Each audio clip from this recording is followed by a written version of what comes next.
Alors, quelqu'un pose la question de savoir, selon vous, si le président Faure quitte aujourd'hui, qui parmi les opposants peut faire une transition transparente et sérieuse? Alors, nous, ce que nous proposons, c'est que lorsque ce régime aura chuté, il ne faut pas prendre la voie du Burkina Faso en se précipitant vers l'organisation d'une élection soi-disant présidentielle. Non, on doit refondre les institutions.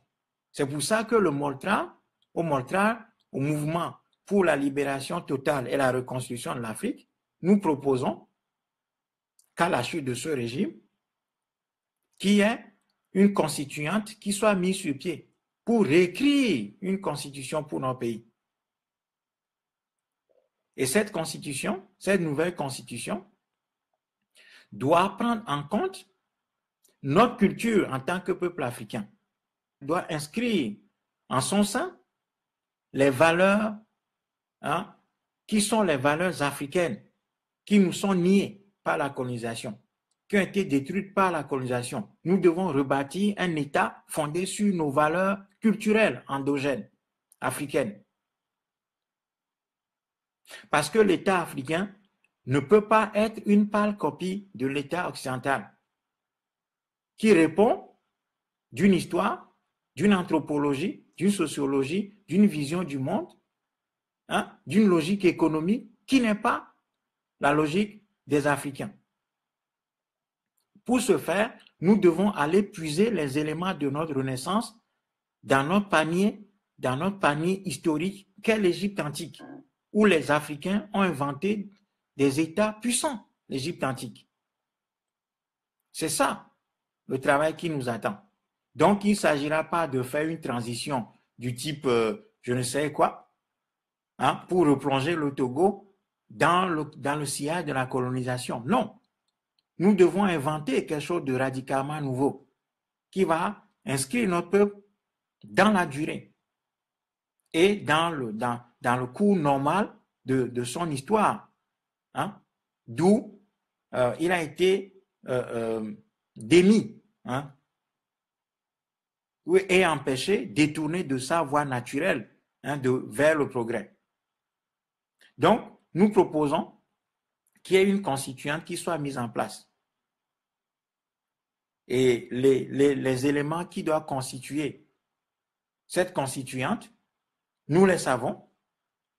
Nous avons documenté tout ça. Le moment venu, on mettra tout ça à la place publique pour que nous puissions en débattre. Mais nous n'allons aucunement vers une transition qui va nous reconduire dans la situation que nous connaissons aujourd'hui. Alors, évidemment, quand on prend ceux qui aujourd'hui dirigent la contestation, je pense qu'il y a des gens parmi eux qui peuvent en attendant que la constituante fasse son travail et réécrive une constitution pour notre pays qui va être adoptée par référendum, parce que la constitution de 92 dont on parle est une pâle copie de la constitution française.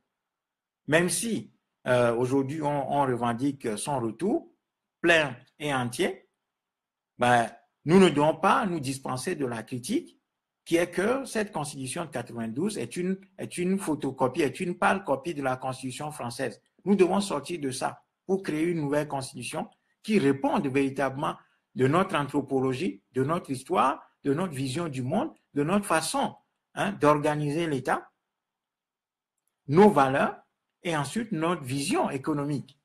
Voilà les axes que doit porter la constitution que nos pays doivent avoir à la chute de ce régime-là. Donc, quant à savoir qui peut diriger le pays, je pense qu'il y a des gens valeureux aussi bien à l'intérieur du pays que dans la diaspora pour pouvoir relever très rapidement notre pays, diriger le travail transitoire en attendant que la constituante qui doit être mise sur pied finisse son travail et soumette le nouveau texte constitutionnel d'un Togo nouveau, radicalement nouveau, hein, au référendum.